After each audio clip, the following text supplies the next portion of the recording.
According to the National Center for Drug Abuse, over 165 million Americans ages 12 and up are currently abusing drugs or alcohol. Of those 165 million Americans, there is a mom, dad, sister, brother, wife, husband, son, daughter, or grandparent praying and pleading that they would stop.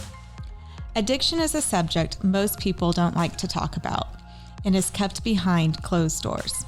But the Finding Hope podcast will bring light to the subject and give families that are living in shame, guilt, hopelessness, fear, worry, and anger tools and education to find strength, peace, happiness, joy, and hope. Hello, I'm Amy LaRue, Finding Hope Coordinator for Hope is Alive Ministries and your host for this Finding Hope podcast.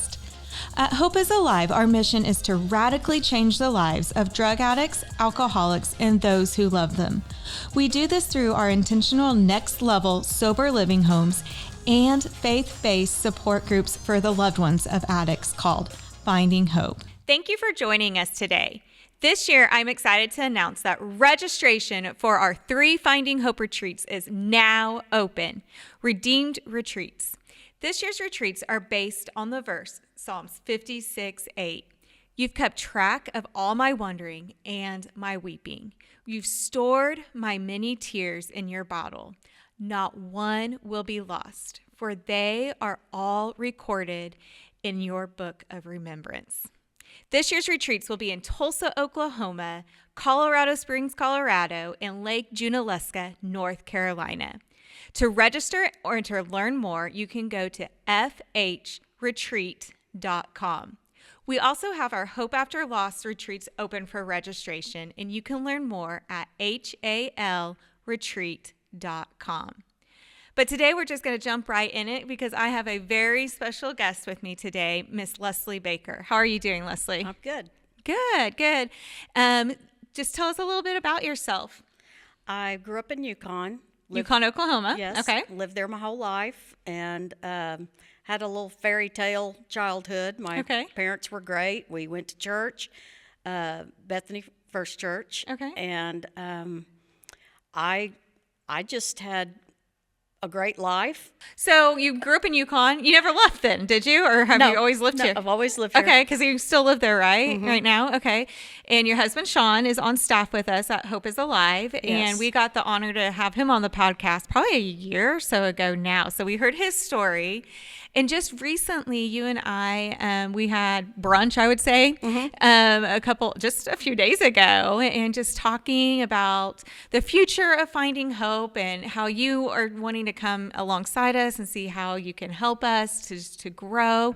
And as we were talking, I was like, Lesli, you have a story to tell. And people need to hear your story. And I know you were really hesitant at first, like, I don't have a story to tell. And I also want to just go back to that verse for our retreat. You've kept track of all my wandering and my weeping. You've stored my tears. And then at the end, not one will be lost. And I know you have a story to tell. And you said you had a great childhood. And so I'm guessing like addiction really wasn't a part of your childhood, was it? Knew really nothing about it. Knew nothing about addiction. That's how I was. Like, addiction really wasn't around us. Like, I didn't think, like, it was a great childhood. We went to church just like you were sharing and, grew up. Just everything was peachy keen, right? Mm-hmm. In a sense. And, I got married and then addiction hit my husband. And I didn't know what to do because I had never grown up around it. I knew nothing about it. I didn't know the word codependency, enabling, boundaries. Was this a disease or not? So tell us a little bit about when addiction became part of your story. Well, I knew while I was dating Sean, when we met, we've known each other since we were 8. Okay. But when we kind of got reconnected, later on in life, we went to the right? same church and stuff. Okay. So later on in life, when we got reconnected and started dating, I knew he had had some problems with drinking through his life, but like just naive, I didn't realize how in depth addiction goes. And so we went to 6 months dating, and then we got married. And as soon as we got married, he quit drinking, and I thought, okay, that was easy. But I really thought that was the end of it. That's how naive I was. Well, I always tell people, you don't know what you don't know. And you got to give yourself grace and forgiveness, because that's true. When I dropped Shane off at treatment, the guy doing the intake, he said, how many times has he been to treatment? I said, how many times? Aren't you going to fix him? Like, this is a one and done deal, I thought, right? And, I hear that a lot from spouses.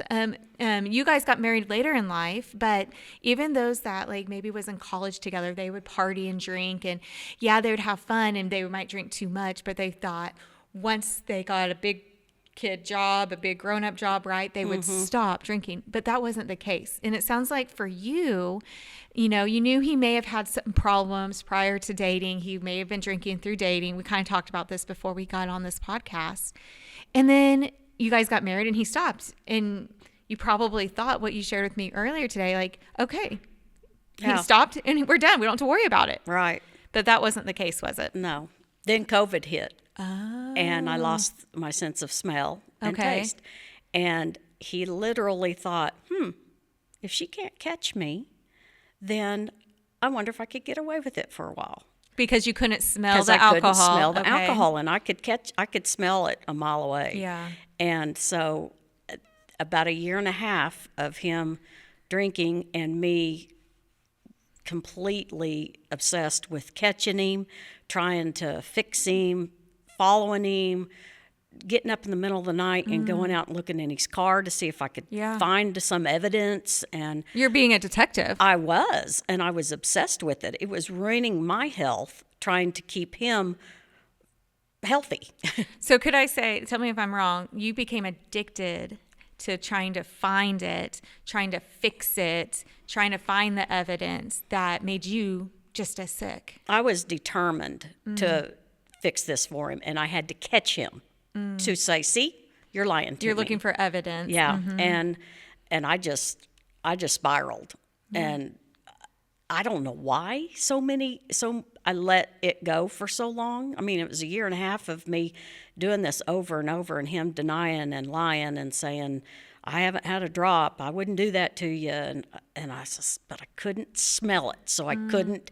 So you didn't have literally smell for had a while. to catch him with it in his hand, I thought, which I did finally. And that's when I said, you're going to have to live somewhere else. I'm not healthy and I don't feel safe. I felt like my world was going to fall apart when he got stopped drinking and driving or something. But anyway. So you set a boundary. Did you know that's what a boundary was? I did, but I did not know what it was at the time. Yeah. I just knew I had to do something different. Yeah, and I like how you said you weren't safe. Yeah, I felt like I wasn't safe. And my marriage wasn't safe. My health wasn't safe mentally. I was just, so I reached out. So he left and was gone for 10 days. And during that 10 days, I reached out to a church friend that knew his family and knew my family and knew the whole story. So I was like, what do I do? What do I do? And so I kept talking with her. And one day I just texted Sean and said, you need to come home. We need to talk. Yeah. And I was telling her this on the phone while I was waiting for him to get there. And she said, have you ever heard of Hope is Alive?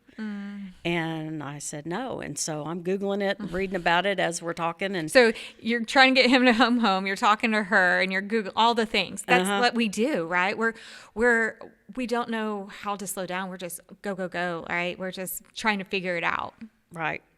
So you're Googling Hope is Alive. So during that 10 days, I had written out a list of things that he was going to have to do to come back home. Yep. It was like, here's your ultimatums type thing, but just things you're going to have to abide by.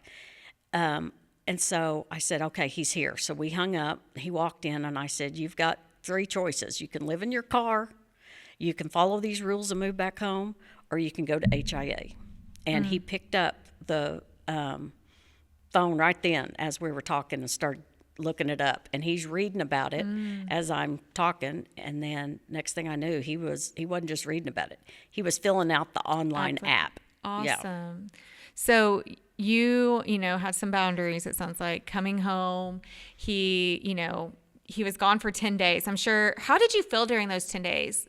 Because I've heard different sides. Sometimes people feel like they can breathe. Some people feel like their anxiety goes up because it's like, when are they going to come home? When am I going to get that phone call? All the things. So how were you feeling while he was gone? The first couple days, I breathed. Okay. I breathed. I was just like, it's okay. It's off. It's out of my hands. Mm-hmm. Then about third or fourth day, I started wondering, well, where is he, and what is he doing? And I had we share the same birthday.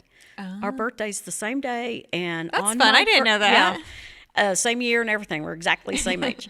And so on our birthday, I was celebrating with my family and friends, and I did not know where he was. It was the weirdest thing to think, here I am celebrating my birthday, but he's out probably drunk on his birthday, and not know what he was going to do next.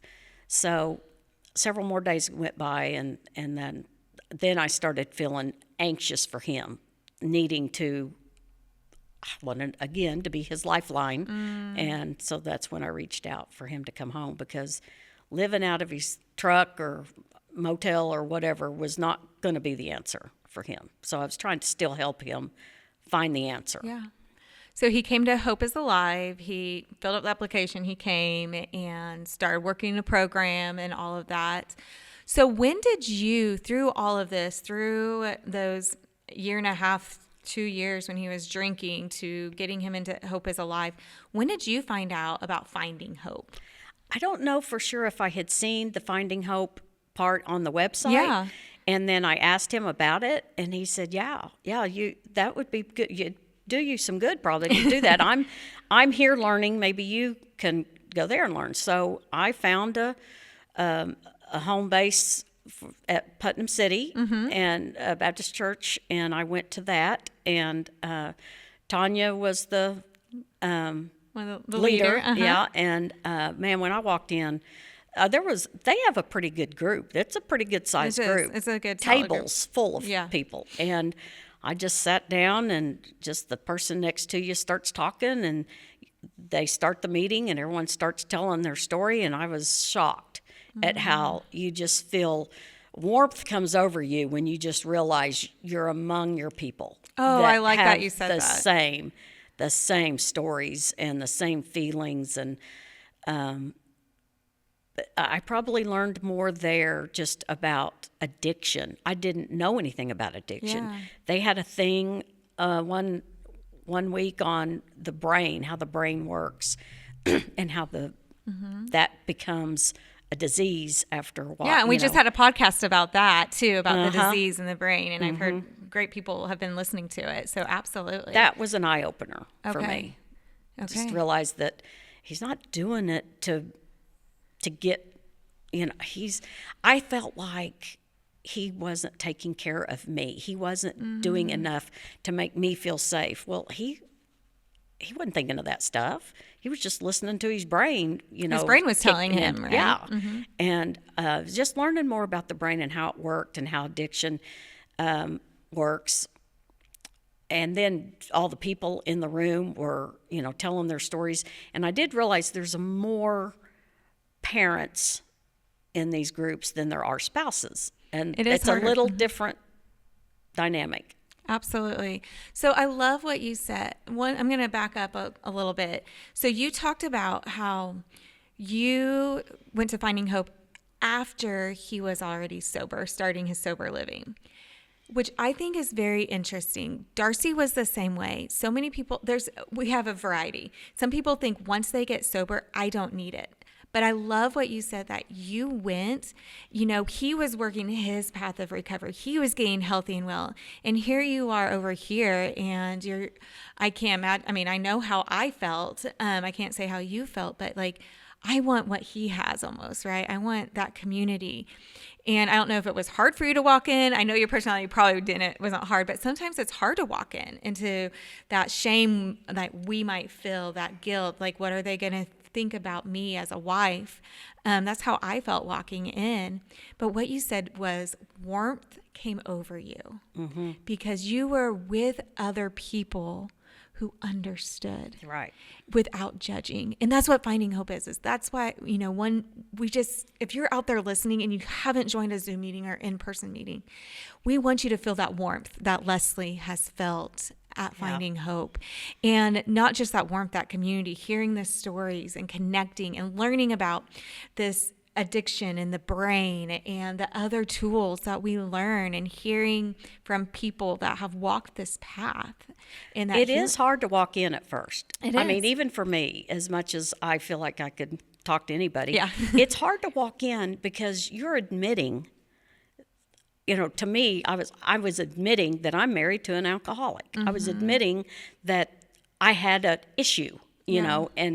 But it doesn't take long. It just takes a few seconds of listening to the others tell their story, that you're not the only naive or the only one dealing with this. And it makes a big difference. And, our meetings are confidential and safe, and just taking that first step, just like we want our loved ones to take that first step, which is hard for them, it's hard for us too. And so, but doing it can be so healing for us as well. And you mentioned you noticed in the room that there's a lot more parents. Yeah. And I agree with that. And actually this last year, a couple of years, we've started our own Zoom meeting just for wives, because we saw the need, because there's some similarities, but there are some differences, right? And one thing that we did last year that we've never done is, you've been to a couple of our retreats. So last year, though, we had a retreat just for wives, and you were able to join us. Yes, I loved that one. So what makes you want to,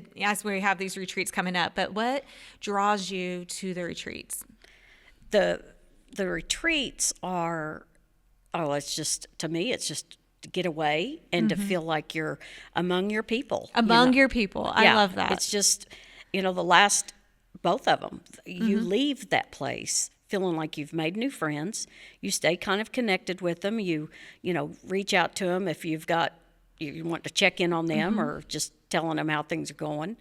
But this last one really hit home with me, because all the girls there were in the same boat, a spouse, and trying to deal with their spouse. It's just different than when it's your child. Yeah. It's hard either way. Absolutely. Either way would be tough. And that's what we're trying to do at our retreats. So this year, the one in Tulsa is our larger one, and there will be opportunities for the wives to connect, the moms to connect, the dads to connect, which we have quite a few dads signed up, which I love. That, needs to have that. And so we try to make that happen even at these other retreats, because it is important.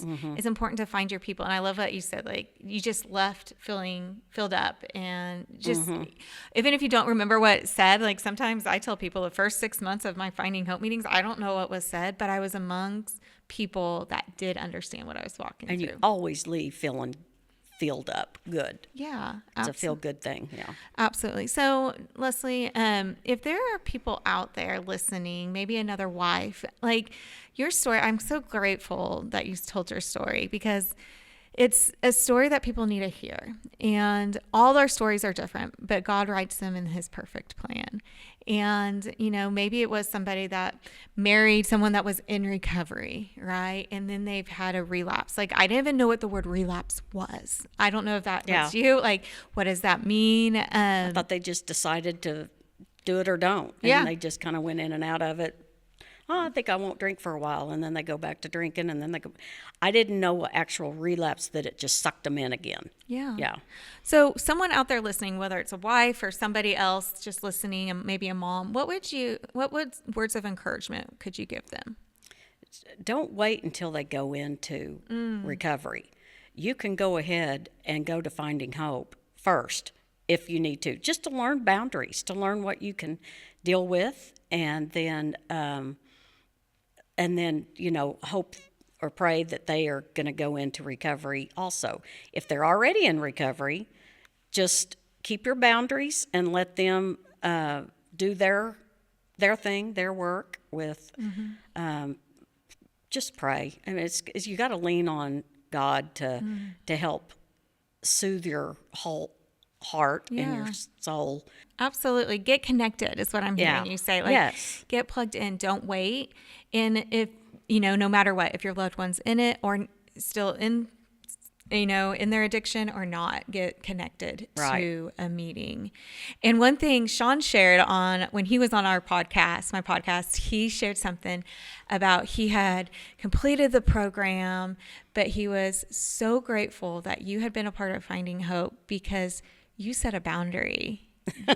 And he was ready to graduate our program. I think you told me like after 11 months, which is an early, And what did you say to him? Well, they said he could either graduate in July or he can graduate in January. And I didn't even pause. I said January. Yeah. I want him to go all the way to January. And it wasn't him telling me, it was his program manager. They kind of came to me and said, what do you want? And I said, I want him to go to January. He needs 6 more months of it. I didn't know whether he needed it or not, but I needed 6 more months of trust and just kind of my self-healing. And I thought, let's get the most out of this program. And he has later said that he was glad that he got more out of that last 6 months than he got out of the first year. So that's awesome. He grew a lot during that. And I think especially for wives, we were talking about this earlier, like so many times, especially like, you're in a different season than I am. Like I had kids at home. I still have kids at home. But I thought I knew this time, this short period, I say it's a short period of time with them in sober living to have the rest of our lives together. 6 more months. It seems hard, especially as a mom that might be home with their kids, doing this, being a single mom, also supporting their husband. But it was, for me personally, like I had the mindset this is a short time to have the rest of our lives. 6 months is not that long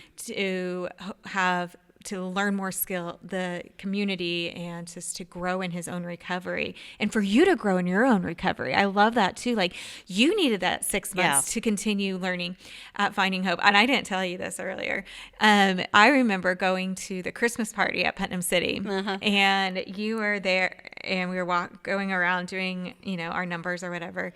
And you mentioned that he was about to graduate and just how you were feeling about that. And we were like, it'll be okay. You have your boundaries, but you were able to talk through that at the meeting and lean on people in that meeting as he was getting ready to graduate. I did get anxious as he was about to graduate because then he was not having to be accountable to the drug testing. And that's not your job to keep him accountable. And I was like, oh my gosh, he's going to get out and it's going to be up to him to keep this path, and I got anxious during that, but I was glad I was at one of those meetings when it was just time to talk about it. Yeah, absolutely. So if Sean was sitting in here with us, which he's not, he's actually in a meeting in our office, what would you tell him today? Well, I'm proud of what he's done, for sure. Absolutely. When he went into the home, we were about to be grandparents. Our daughter-in-law was pregnant, and so I am so thankful that he has decided to be a husband and a grandparent, sober. And that was going to be a big thing if he wasn't. And he is now a new grandpa with his son's baby, so I'm just thankful that we can enjoy being grandparents, and him being sober. And I just think it's important enough to him, and he knows it's important enough for both of us for him to keep this path. And I'm proud of him, very proud of him. That's awesome. Well, Lesli, I'm very proud of you. I hope you hear that. Like, it's not easy, this journey, the tears, the anxiousness, the not knowing still today. I mean, yes, Sean, how long is he sober now? 3. A little over 3 years. Like, it's still like, my husband has 5.5 years. I still get triggers, right? I haven't talked about it at the retreat, right? The wives retreat. We both kind of talked about a situation. We won't share it here, but we were able to connect at the retreat over that same thing, right? And it's being able to have that. But I'm so proud of you and the work that you have put in. I know it wasn't easy, what you went through, the sleepless nights, the looking, investigating, and being a detective, and the not knowing, and the tears, and all the things that we go through. But I'm proud of you for reaching out to your friend at church, being open and honest, making that connection, and deciding to go to Finding Hope, and deciding to be a part of the retreats we've had. I'm also very proud of you for sharing your story on here, because I know this is completely outside your comfort zone, but I know somebody listening today needed to hear what you had to say. So thank you. Thank you for being here. Any other things you want to say? Nope, I'm good. Okay. Thanks. You're welcome. So, Lesli, I do like to end each podcast with a challenge. We do that in our groups, right? And so the first thing I wrote or typed up on my computer was, I put the word warmth, because when you said that, so my challenge is for people to get on right now, pause this, do what you need to do, get on to FindingHope.Today to find a meeting, connect to us, reach out to myself and Darcy, and we will get you connected. So don't wait, whether they're in recovery or not. And my other challenge that you said, you talked about prayer, and I usually send this as a challenge, but I think it's just it just reminds us the power of prayer. And sometimes I'm sure your friend at your church was praying. Ask your community, even if they don't know the situation. I think a big challenge is just say, hey, we have a lot going on in our family. Can you pray for us? And just, that can be a boundary. I don't feel like sharing, but would you be a prayer warrior with us? So, but thank you again so much for being here. And thank you guys for joining us this week. And you can learn more about Finding Hope at FindingHope.Today. But before you go, I would love for you to give us a 5-star review, share this on social media, and subscribe to this podcast so you don't miss our next hope-filled episode in this episode on Finding Hope. And remember, you are not alone. It's not your fault. There is hope.